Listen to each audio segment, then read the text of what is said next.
gagal.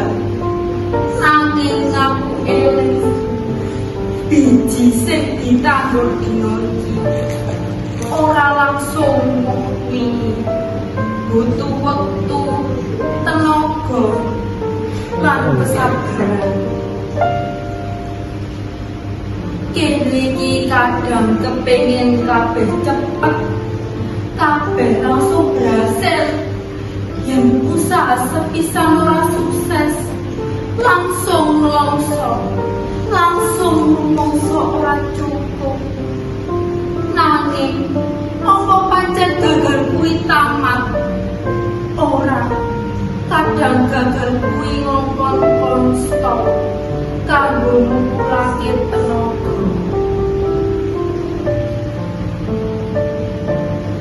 Sakjane aku isih wedi yen usaha iki ora keturutan, wedi yen wong remehno.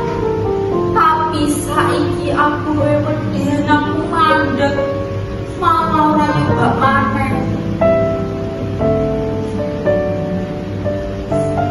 Aku wis janji karo awakku dhewe, ora arep mung dadi penonton ing uripku dhewe. Aku pengen dadi pemeran utama, meski lakon kudu rangkul.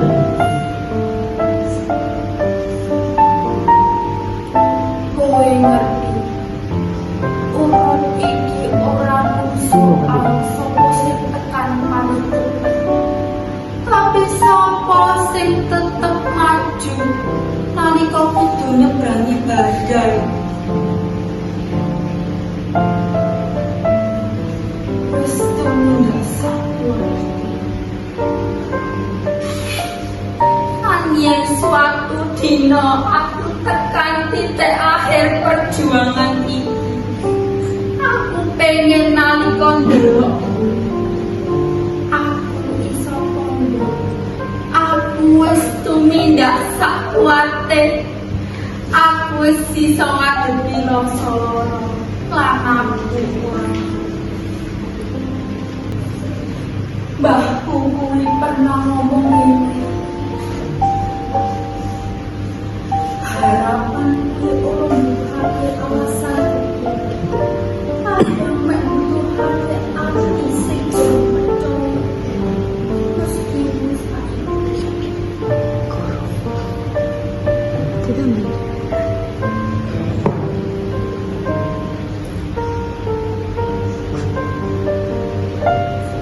aku wis siap, ora kanggo tapi kanggo terus maju. Awit saiki saben esuk nalika aku